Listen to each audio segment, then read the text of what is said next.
nginibingelele bakufuyo bakwethu nonke enizosingatha kulo mcimbi esihlangene ngawo namhlanje. Sihlangene ngomcimbi kaThabani, umfowethu lapha wokugcina ozala ubaba omkhulu.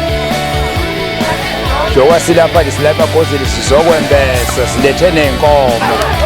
Hayi sithi bafowethu sicela ngijabuleni-ke, mina ngumfowabo omdala-ke wozala umfowabo wobaba wami.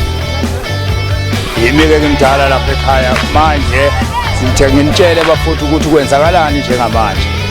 Njengoba silapha nje sihlangene ngayo kuletha inkomo umfowethu, ukujatshulwe nje akukho kubi esihlangene ngakho, sihlangene nje ngobuhle. Ngakho-ke sithi asijabule nje kahle bafowethu, kungabi bikho ney'xokoxoko lezi ezenzakalayo. Cha, asijabule nje sonke kube mnandi, akukho kubi esize ngakho.